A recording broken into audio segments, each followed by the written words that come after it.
it's Mel here and welcome back to Mel's Blind Life, the YouTube channel all about blindness, for another video. And as you saw by the title, I want to do my 2020 Australian Daylight Saving Time blind girl evening routine. As you can see by my slightly mussed up hair and my possibly not perfectly clean t-shirt, it has been a day out at the paddock. I didn't film for you guys today. I just went out and did some more lunging practice because we've got our first riding lesson coming up after lockdown this week. So I kind of need to do a bit of practice with Maggie. But anyways, yes, I'm going to do my evening blind girl routine. It is daylight saving now here in Victoria, which is where I live, and that means that the sun doesn't go down until 7:30 in the evening. In winter, previously it was going down, like an hour earlier. So it is 5 o'clock. Here is the family. We've got Penny lying there somewhere. We've got Darcy lying there somewhere. We've obviously got Speck swimming around in his tank there somewhere, hopefully. Hopefully he's swimming. We've got a kitty here. We've got a Xenon kitty here in his bed. And I don't actually know, come for a walk. I don't actually know where Sam is. Sammy Sue. She might even still be outside. I think she's outside. Sammy Sue.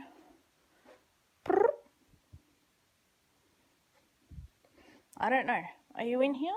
Are you here? Awkward blind moment. Can't find my pet. Sammy.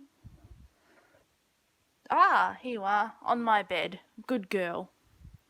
So it's a couple of minutes before 5. I'm going to just have a drink of water because I'm very thirsty. And then I will do the first part of my evening routine. So those of you who do know this, I'm sorry, I'm going to bore you. But those of you who don't, and who have just stumbled upon this video because of the title or the thumbnail or whatever, I'm completely blind. I can't even see light. I will link a funny video down below where my best friend and I did a torch in my eyes experiment to prove that I can't see at all.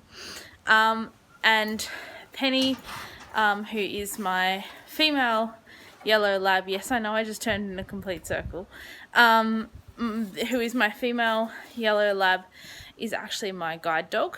So when you have a guide dog, as I think I said in my how to groom a guide dog video, also linked down below, it's very important to make sure that you groom them regularly to stop them from being too hairy going out in public.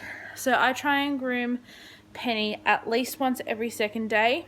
Now Darcy, who is my male yellow lab, is now retired. So he doesn't need to be groomed as often because I'm not taking him in public, but I do try and groom him every second day as well. So what I actually do is I actually rotate them. So I will groom Penny tonight, and then tomorrow night I will groom Darcy, and the next night I'll groom Penny, and so on and so forth. So they get groomed every second day. If I was doing an event or something on a day that I'm not grooming Penny, I might groom her that morning regardless, just to make sure that she's looking good. So she's just finished her quick. I don't know if I can show you this without showing the contents, but she's got her collar on this end, and on this end she's got her toilet harness. So she's just used her toilet harness like a clever pen. And now I'm going to take the harness off, put the bag in the bin, and give her that brush. So in the other video, how to groom a guide dog. You saw my grooming setup at my parents' house. I'm obviously home at my own house at the moment. So on one side of the garage, I have this tub here, which has got all sorts of dog things in it. It's got toilet bags, toilet harnesses. This is my overcoat. It's just a plastic poncho, rain poncho, and I wear that when I'm grooming the dogs so that I don't get white. And then all the brushes. So I'm going to use, I call this the Velcro brush. It's fantastic for getting hair off Labradors. And I'm also going to use tonight my roly-poly comb, as I call it, and a Zoom groom. And then on the other side of the shed here, you can see there's a dining chair there, and there's also this bench here with this rubber matting on top of it, and that's where the dogs go to be brushed. So I just sit my 3 brushes on the end there and up. There we go. Good girl. Penny jumps up. Good girl. Essie, sit. Thank you. Good girl.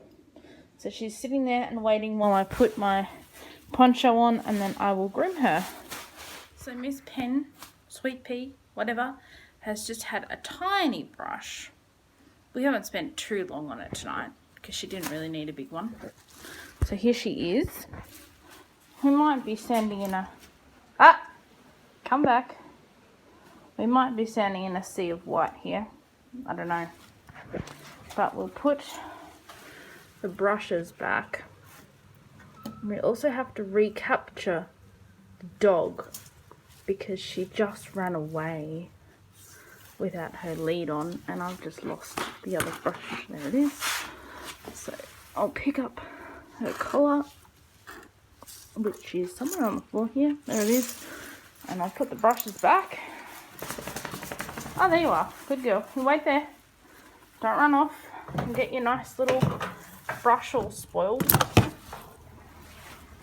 No. So I'm still wearing my coat thing. So I'm gonna take my coat off, put that away, put her collar back on, take her inside, get Darcy, and give him a toilet. Alright, inside. Clever Pen. Inside. So you might be wondering why she's on a lead in her own backyard. And it's because of this. Come here. As you may be able to see, our backyard is in the middle of being renovated. I'm very excited because I'm going to have gardens and plants and all sorts of loveliness. So I'm having some garden beds built.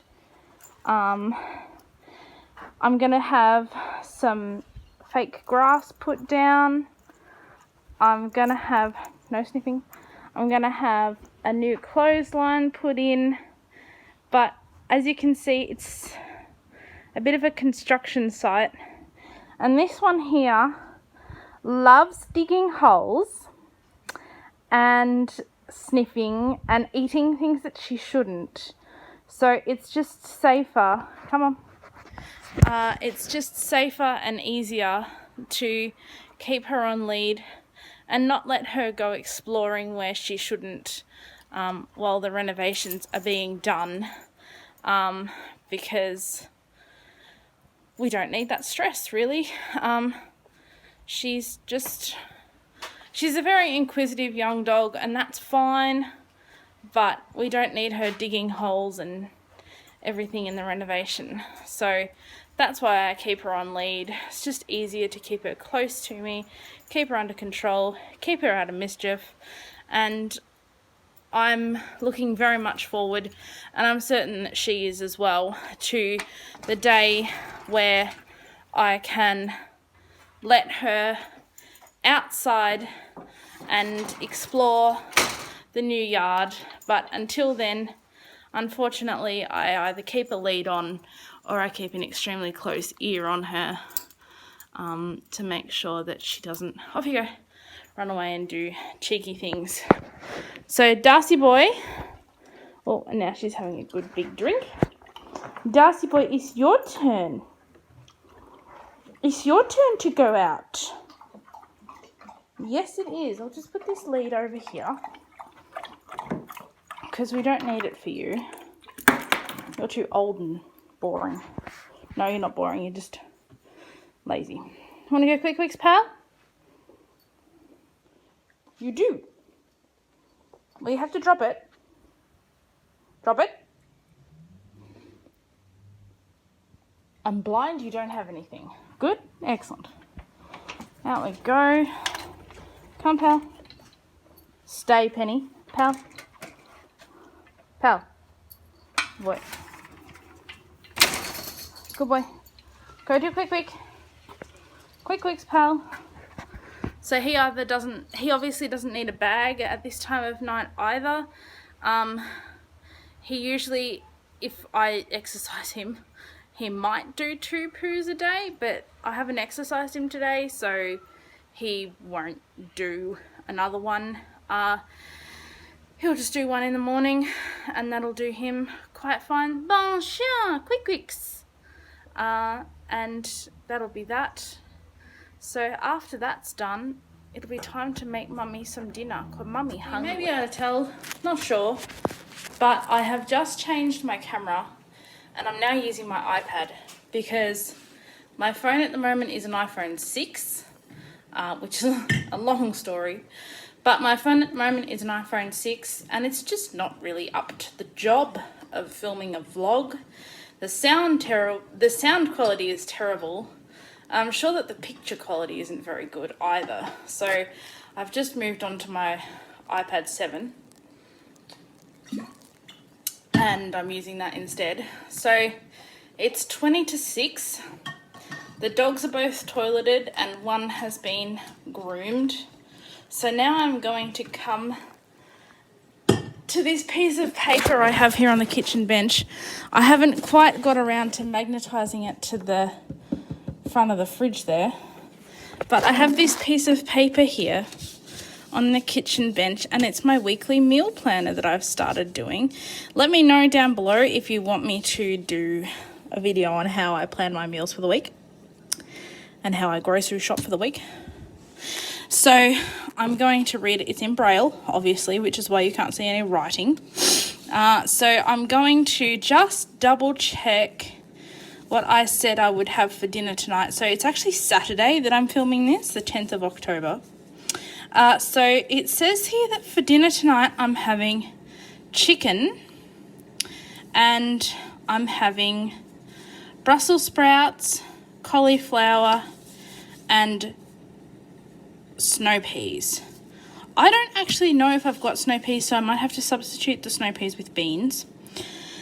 So I'm going to first of all grab the tray out of the oven for the chicken. I'm going to put the oven, I'm going to put the oven on. I don't know if you can see. I've got no idea what you guys are going to be seeing in this video. I'm so sorry.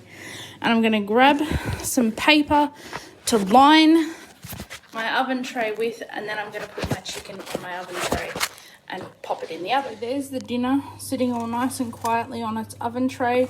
I decided to have a few chips, even though my menu doesn't say that I wanted to, but I decided that this chicken parmigiana roll would be nice with some chips, so I'm having those as well. So now I'm going to open up the oven. I'm going to pick up the tray. I'm going to receive a text message. I'm going to pick up the tray, I'm going to sit it in the oven and push it back so that it's all nice. And I'm going to close the oven. Then I'm going to turn around and say, okay, Google, set timer for 10 minutes. Alright, 10 minutes, starting now. So then when that 10-minute timer goes off, it will be time to turn the vegetables on. So I'm just going to read this text message that I've just randomly got, and then I will let you guys see me get the vegetables organised. Here are my 3 vegetables. I've got the cauliflower, which I don't have to do anything with because that's a small enough piece that I can just eat all of that. So all I'll need to do with that one is take it out of its cling wrap. I ended up finding some snow peas, which I'm very relieved about. So I'm just going to take the corners off those. And then I've got some Brussels sprouts here, and I'm just going to chop the bottoms off them and put them in my saucepan, which is here, and it's actually almost a little bit too full, about 2/3 full of water. So I'm going to get these vegetables in there and get them going. So you are probably wondering how I cut my vegetables to get them ready to be cooked, and I mean, I don't know how to say it because I'm congenitally blind, so vision loss has been part of my life for my whole life, and I don't actually know how I do things, like whether I do it specially or differently or anything like that, because it has been part of my life for my whole life, and I don't see the way that I do my chopping my vegetables and stuff like that as being different at all. So yeah, a lot of you have asked me in the forum, like, how do you cut your vegetables? How do you do this? How do you do that? And I mean, the honest answer is with a knife, like everyone else does. But I'm currently having a really blind moment because I can't find the lid for my saucepan. Yes, the honest and really boring answer is, there it is, I cut my vegetables with a knife like everybody else does. And here is the knife on this plate here. See? A knife. And I cut them exactly the same way that everyone else does. Well, that is everyone else who's left-handed. Yes, I'm left-handed. Actually, I'm ambidextrous because I can...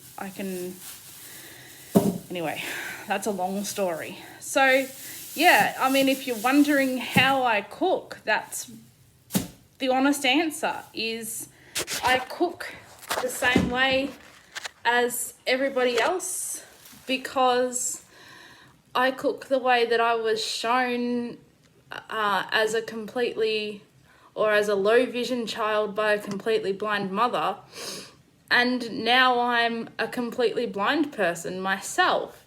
So I've been always taught how to use a knife safely, thank you, and appropriately, and everything like that. So Google just told me that it's 10 minutes. So I'm going to march over here to the stove. Sorry, everyone. This is not going to be a good vlog to watch. So I'm going to march over here to the stove, and I've got my saucepan on the front right hot plate. Or is that left? No, that's right. That's correct. I made sure while I was sitting it there that I aligned it so that it was fully on the hot plate properly and everything's normal. And then it's the closest knob to the window. Window's there. So I'm going to turn it. So I think that's on low medium or medium low or something medium. And I'm also going to say, okay, Google, set timer for 20 minutes. 20 minutes. And when those 20 minutes are over, that means that my dinner should be ready, which is exciting. So yes, I can't say to you any special techniques or anything about how to use a knife, or how to use an oven or anything like that, because I don't know any special techniques. I know the way that I was taught to do it, as I said, by a mother who had 0 eyesight, and she taught me knowing that I was going to have 0 eyesight at the same, and like I've said in a lot of my other videos, is blindness is just the norm for me. It's not anything different or unusual or, anything like that. And I live a fully functional, perfectly normal life without eyesight. Anyway, I'm going to stop rambling and I'm going to say, okay, Google, stream 89.9 Light FM. Streaming 89.9 Light FM from TuneIn. Good girl. So it's just gone 6 o'clock, which means it's time for the National 9 News. So I'm going to sit down, scroll through my Facebook news feed like any other 26-and-a-half-year-old girl would.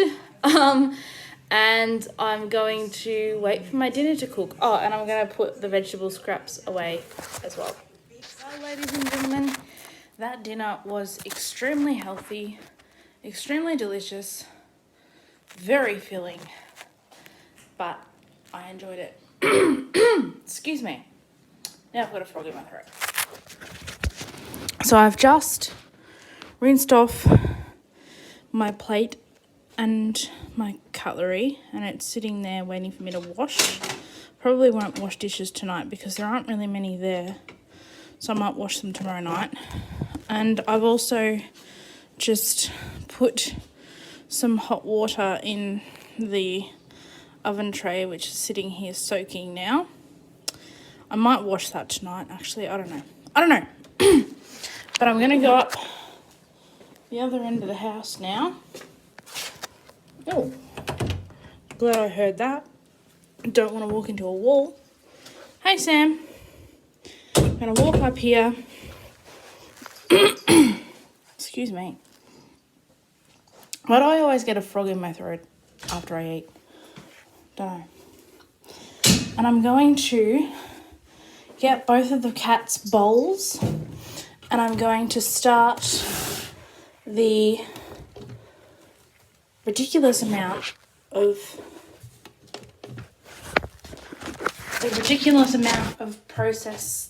time that the process takes to feed the animals at night. So in the last few weeks, for economical reasons, I've actually changed the way that I feed the cats. I used to buy boxes of 12 wet food pouches that used to only last me for 6 meals because I have 2 cats and they're like $8 a box. So I went to the supermarket with my support worker and I did some number crunching, and I discovered that buying these, which is a 400-gram can of wet food, is actually a lot more economical because the can's like 99 cents and it's a lot cheaper. Anyway, so because I don't want to, give them the wrong amount or anything like that, I've started using my kitchen scales when I feed the cats. So I've got the bowl sitting on the scale there. I'm going to turn the scale on and make sure that it's at 0. Then I'm going to open the can. I'm going to grab out whoops, that's a knife, silly blind girl. I'm going to grab out a dessert spoon, and I'm going to spoon the wet food out of the can into the bowl until I get 100 grams. Because obviously Doing it that way, it's an even amount, 100 grams, and the can last me for 2 nights. So they get 2 nights out of one can at 100 grams each, and obviously there are 2 of them. So I'm going to do that now. I'm not going to give them any dry food tonight because there's a massive big bowl of dry food over on the freezer.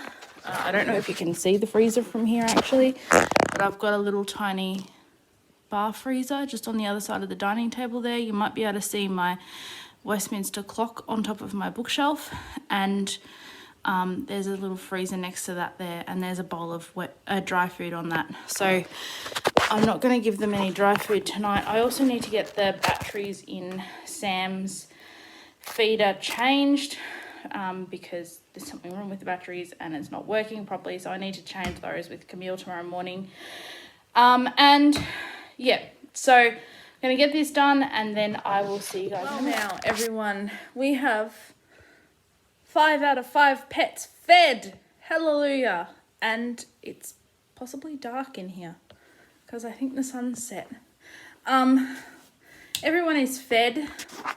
I am hot and bothered, actually. I'm really hot.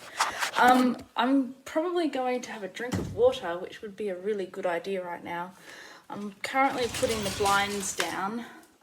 And after I've had my drink of water, I've got some clean dishes here that I'm going to put away.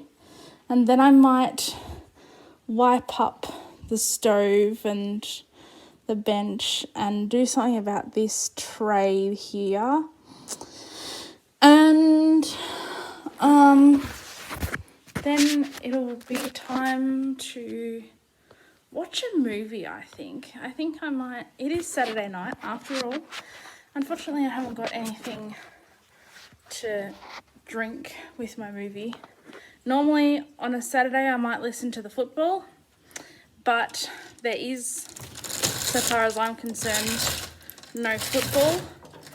Collingwood are playing Geelong tonight. It's the,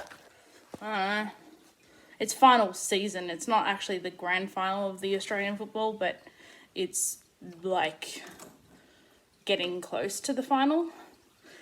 So I think it's, I can't remember whether tonight is a prelim final or, anyway, so sometimes I would watch the football if it was worth watching, but I'm sorry to all of you Collingwood and Geelong fans out there. I don't care tuppence about either team. So I'm going to, I think I might watch a Harry film. And I will chat to you guys laters.